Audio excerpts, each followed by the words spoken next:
हिंदू धर्मावलंबियों का पवित्र तीर्थस्थल कैलाश पर्वत और मानसरोवर झील के दर्शन के लिए नेपाल, मित्र राष्ट्र भारत व विश्व भर के हजारों हिंदू धर्मावलंबी नेपाल के रास्ते चीन के स्वशासित क्षेत्र तिब्बत में रहे कैलाश पर्वत व मानसरोवर पहुंचते हैं।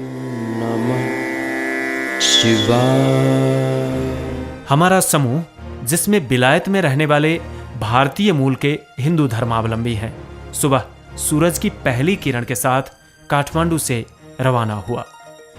वहां से दोलाल घाट का पुल पार करने के बाद सुनकोशी और भोटेकोशी की सुंदर प्राकृतिक छटा का रसास्वादन करते हुए भ्रमण दल तातोपानी पहुंचता है।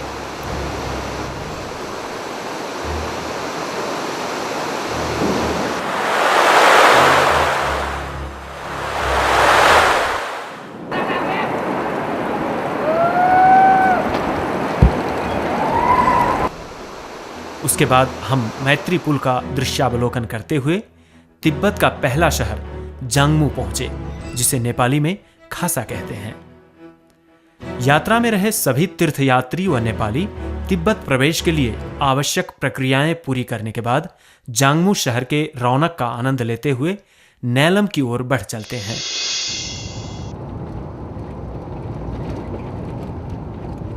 जांगमू से नैलम जाने वाले रास्ते में पहाड़ी, जंगल और झरने की सुंदरता देखकर तीर्थयात्री व पर्यटक खो से जाते हैं।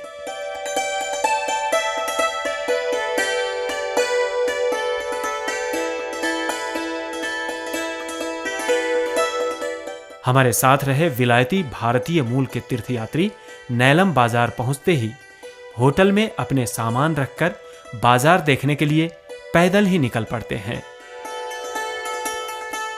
चूंकि हम काठमांडू से एक ही दिन में तातोपानी जांगमू होते हुए नैलम पहुंच गए, इसीलिए वहां हमने 2 रातें गुजारी। हमारे साथ गए तीर्थयात्री पर्यटक शाकाहारी भोजन का आनंद उठाते रहे। समूह में रहे नेपाली कामदार तीर्थयात्रियों का भोजन बनाने और उन्हें खिलाने में माहिर हैं। भोजन के समय इन तीर्थयात्रियों के चेहरे पर जो प्रसन्नता दिखाई देती है, इसी से इन कामदारों की कार्यकुशलता का अंदाजा लगाया जा सकता है।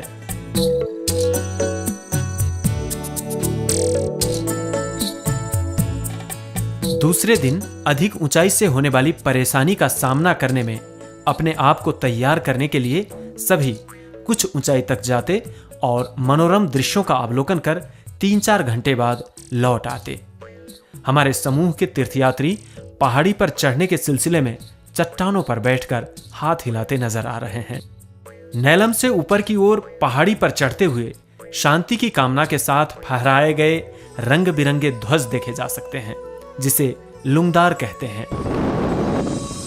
पंक्तिबद्ध होकर पहाड़ी पर चढ़ते हुए गगनचुंबी चोटियां, चांदी सी चमकती हिम श्रृंखलाएं और नागिन सी बलखाती नदियों के प्राकृतिक सौंदर्य का आनंद लेते हुए यात्री आगे बढ़ रहे हैं।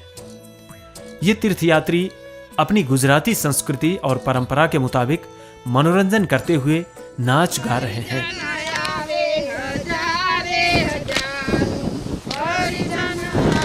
नाचना, गाना और खुशियां मनाना हिंदू तीर्थयात्रियों की विशेषता है। ऐसी यात्राओं में भजन कीर्तन गाकर शांति की कामना की जाती है।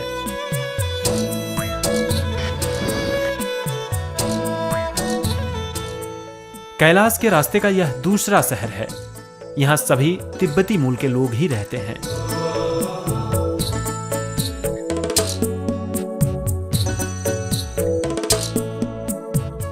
यह नैलम शहर समुद्र सतह से 3700 मीटर पर अवस्थित है। नैलम से तीर्थयात्री सांगा की ओर बढ़ चले हैं, जबकि कुछ तीर्थयात्री गाड़ी से आगे निकल रहे हैं।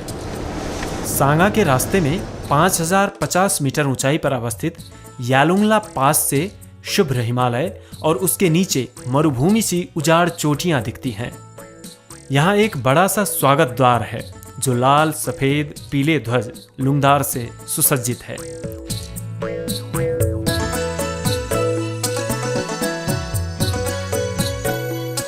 यहाँ से गौरी शंकर सिसापांग की चोटी अच्छी तरह से देखी जा सकती है।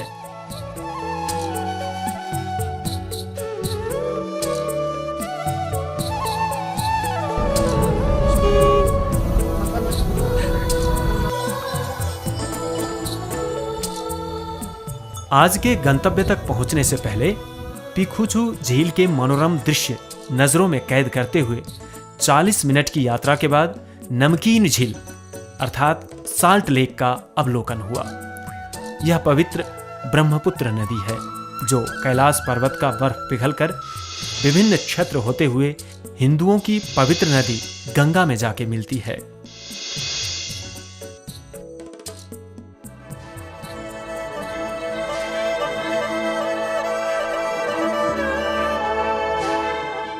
यह रमणीय सांगा बाजार बिजली टेलीफोन की सुविधा से संपन्न ठहरने के लिए उत्तम जगह माना जाता है।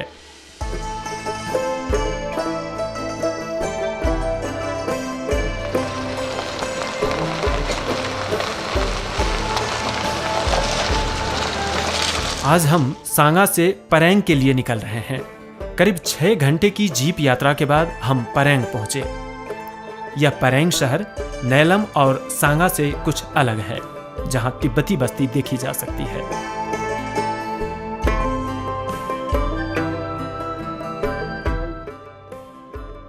परेंग से सुबह का नाश्ता कर हम आगे बढ़े और 4 घंटे की यात्रा के बाद मानसरोवर जा पहुंचे।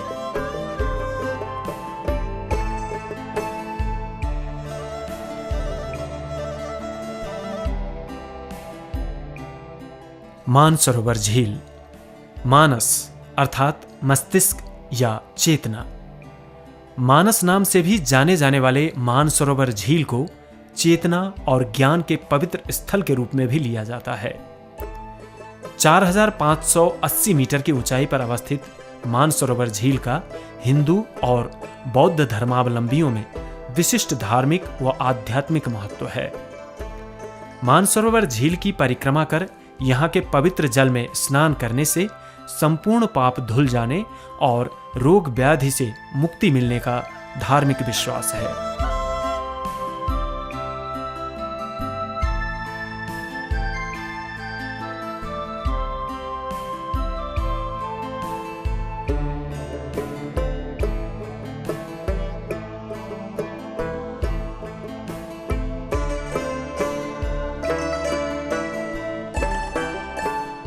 साथ ही यहाँ स्नान करने से चीर यौवन व शक्ति प्राप्त होने की भी मान्यता है। विश्वास तो ऐसा भी है कि इस झील में स्नान करने से सीधा स्वर्ग की प्राप्ति होती है, जबकि कई लोग ऐसा मानते हैं कि इस झील के पवित्र जल के केवल स्पर्श से भी मृत्यु के बाद भी मोक्ष की प्राप्ति होती है।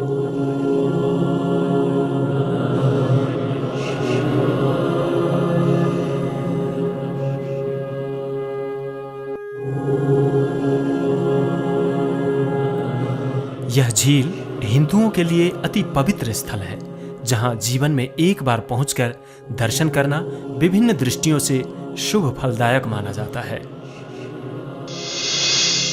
यह झील इतनी बड़ी है कि इसकी पैदल परिक्रमा करने में 3 दिनों का समय लग जाता है। इस झील में तेज हवा से उठने वाली लहरें अत्यंत लोमहर्षक होती है।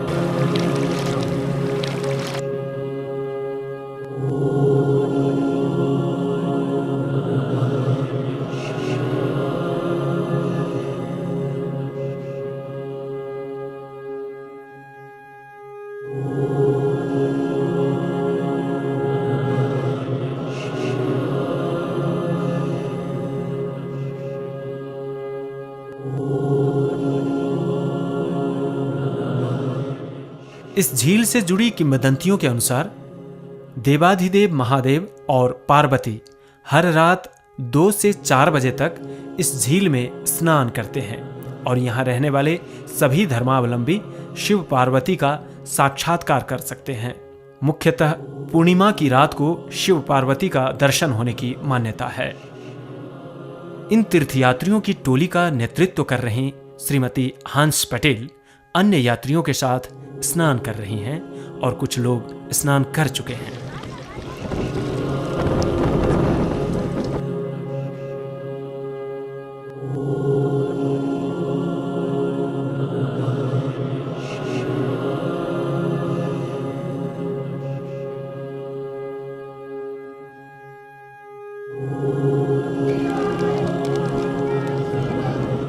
हिंदू धार्मिक परंपरा के अनुसार भगवान को जल अर्पण कर पुष्पार्पण करने व सिक्के चढ़ाने का काम हो रहा है।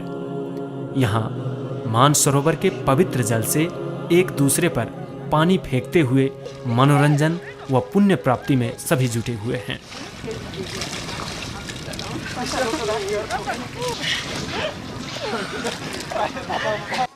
नेपाली टोली के नेता राजकुमार न्यौपा ने भी मानसरोवर झील के ठंडे जल में नहाकर दौड़ लगा रहे हैं। आस्था का अद्भुत व मनोरम नजारा है यह।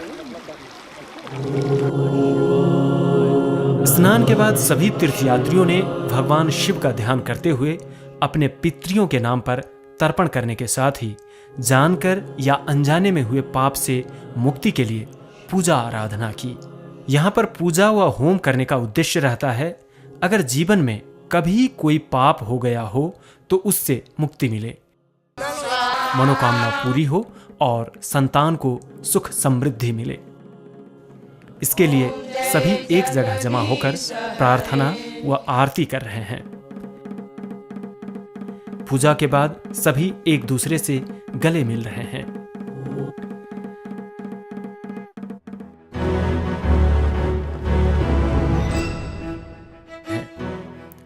इन तीर्थयात्रियों का भोजन बनाने के लिए नेपाली बावर्ची नियुक्त हैं, पर आज टोली नेता हंस पटेल और उनके साथी अपने लिए खुद ही भोजन बना रहे हैं।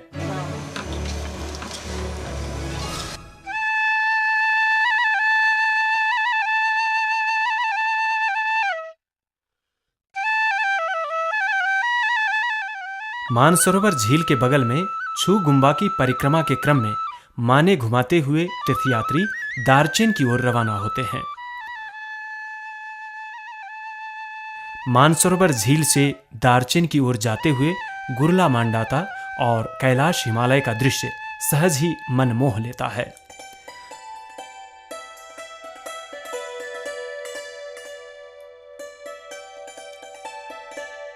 हम जीप से यात्रा करते हुए राक्षस झील के बगल से गुजर रहे हैं। राक्षस झील, इस झील के काले पानी के अंदर मांसाहारी राक्षसों के छुपे होने की मान्यता के अनुसार इस झील का नाम राक्षस झील पड़ा है। अंधकार और विनाशकारी शक्ति का प्रतीक माने जाने वाले इस झील से धार्मिक आस्थावान लोग दूर ही रहते हैं। माना जाता है कि इस झील का पानी विषाक्त एवं प्राणघातक था, इसलिए मानसरोवर झील के पवित्र जल से इस झील के पानी को शुद्ध करने के उद्देश्य के साथ मानसरोवर और राक्षस झील के बीच पतली सी सुरंग बनाई गई। इसी सुरंग से एक सुनहरी मछली भी राक्षस झील में भेजी गई। जब वह मछली राक्षस झील में जीवित पाई गई तो लोगों ने मान लिया कि यहाँ का जल विष मुक्त हो गया। उसके बाद लोग इस झील के पास भी आने जाने लगे, लेकिन अभी भी स्थानीय लोग एवं बाहर के तीर्थयात्री इस झील का पानी पीने से परहेज करते हैं। हिंदू धर्म ग्रंथों के अनुसार त्रेता युग में रावण ने इसी झील में बैठकर कठोर तपस्या से भगवान शिव को प्रसन्न किया था। राक्षस झील मानसरोवर झील के पश्चिम में अवस्थित है। यह झील समुद्र सतह से 4540 मीटर की ऊंचाई पर है। राक्षस झील के दृश्यावलोकन के बाद हम दार्चेन पहुंचे। यहां से कैलाश की परिक्रमा शुरू होती है। परिक्रमा पूरी करने में 3 दिनों का समय लगता है। आज हम इसी दार्चेन में ठहरेंगे। कल से हमारी परिक्रमा शुरू होगी। समुद्र सतह से 4600 मीटर पर अवस्थित दार्चेन में 8-10 होटल और लॉज हैं। दार्चेन बाजार को कैलाश पर्वत का आधार शिविर भी कहा जाता है।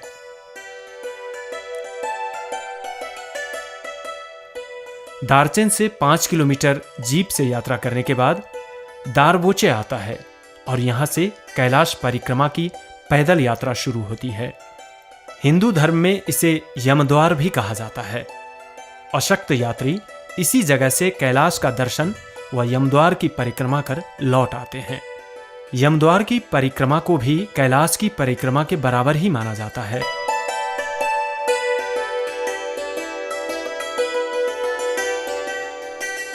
कैलाश पर्वत 6714 मीटर की ऊंचाई पर अवस्थित कैलाश पर्वत विश्व का ही पवित्रतम धार्मिक स्थल है। इतनी महिमाशाली होने के बावजूद भी इसका भ्रमण बहुत कम किया गया है। 4 अलग अलग धर्म के करोड़ों धर्मावलंबियों की आस्था के केंद्र के रूप में रहे कैलाश पर्वत की यात्रा के लिए सालाना कुछ ही हजार लोग आते हैं। हिंदू, जैन और बौद्ध धर्मों की 4 अलग अलग धर्म के करोड़ों धर्मावलंबियों की आस्था के केंद्र के रूप में रहे कैलाश पर्वत की यात्रा के लिए सालाना कुछ ही हजार लोग आते हैं। हिंदू, जैन और बौद्ध धर्म की उत्पत्ति से पहले ही कैलाश पर्वत को पृथ्वी का मध्य स्थान और संसार के उत्पत्ति स्थल के रूप में पूजा जाता था। रामायण, महाभारत जैसे धार्मिक ग्रंथों में कैलाश पर्वत की पवित्रता व महिमा का वर्णन किया गया है, परंतु ऐसे ग्रंथ लिखे जाने से बहुत पहले से ही कैलाश पर्वत का धार्मिक महत्व विद्यमान है। प्राचीन एशिया से संबंधित किंवदंतियां कैलाश पर्वत के बिना अधूरी रहती हैं। कैलाश पर्वत से एक पृथक युग व अलग सभ्यता की झलक मिलने की बात पर अधिकांश प्राचीन यात्री, धर्मावलंबी व लेखकों के बीच एक मत है। यहाँ से खाद्य वस्तु व अन्य सामग्रियां चौरी गाय पर लाद कर हम 3 दिनों के लिए प्रस्थान करते हैं। कैलाश की पैदल परिक्रमा नहीं कर पाने वाले घोड़े से भी परिक्रमा करते हैं। दारबोचे से करीब 3-4 घंटे की पैदल यात्रा के बाद देराफुक पहुंचा जाता है, जहां से कैलाश पर्वत बहुत पास दिखाई देता है। यह दृश्य सीधे स्वर्ग की अनुभूति दिलाता है।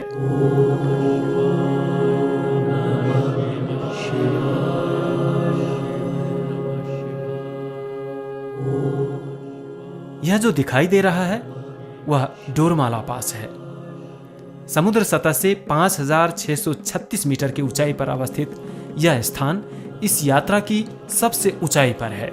यहां पहुंचने पर सरदर्द कर सकता है, उबकाई सी आ सकती है, परंतु नीचे जाने पर यह समस्या खुद ब खुद समाप्त हो जाती है।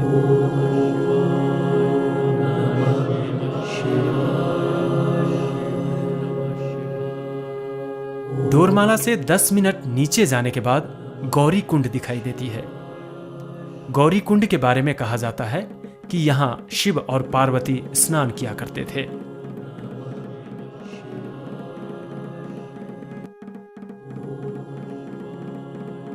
अब हम जुथुलपुक पहुंच गए हैं।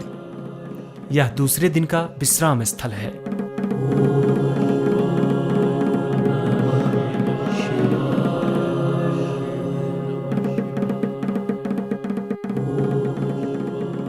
यहां से 2 घंटे की पैदल यात्रा के बाद दार्चेन के पास चोंगदो पहुंचा जा सकता है, जहां गाड़ियां रहती हैं। यह पैदल यात्रा का अंतिम पड़ाव है। यहां पहुंचने के बाद 3 दिनों की पैदल यात्रा समाप्त हो जाती है। सभी तीर्थयात्रियों के यहां पहुंचने के बाद हम पुनः जीप से आज का गंतव्य स्थान मानसरोवर की ओर प्रस्थान करते हैं। साथ ही अष्टपद जाने वाले तीर्थयात्री जीप से अष्टपद जाकर कैलाश और नंदी पर्वत का दृश्यावलोकन के बाद मानसरोवर जाते हैं।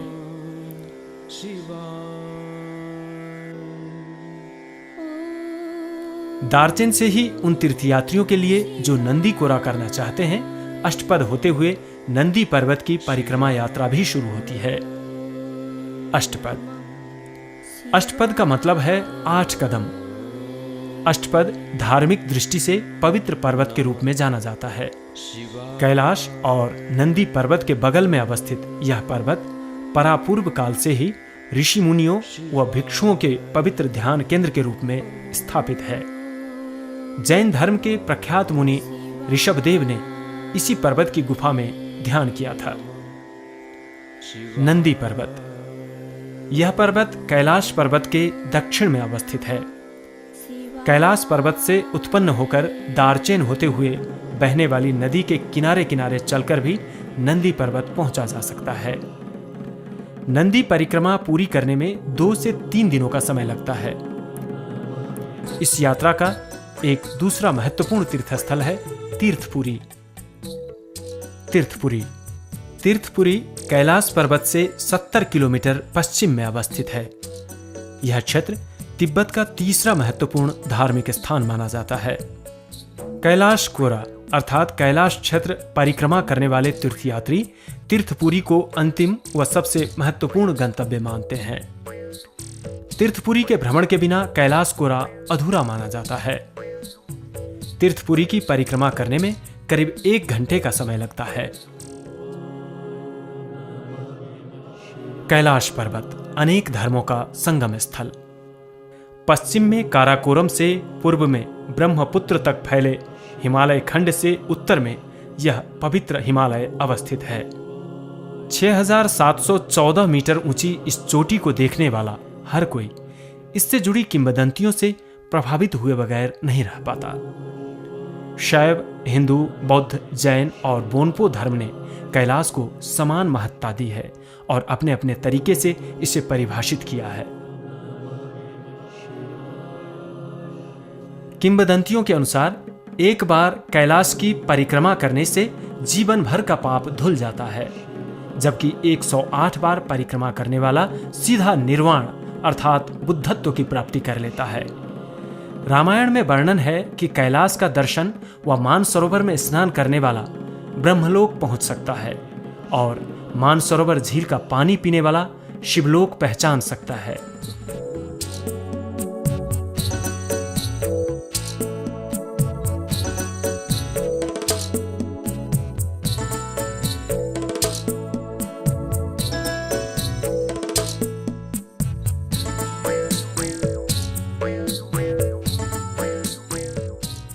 इस कैलाश मानसरोवर यात्रा का व्यवस्थापन काठमांडू में रहे मोंटेरोसा ट्रैक्स एंड एक्सपीडिशन एजेंसी ने किया है।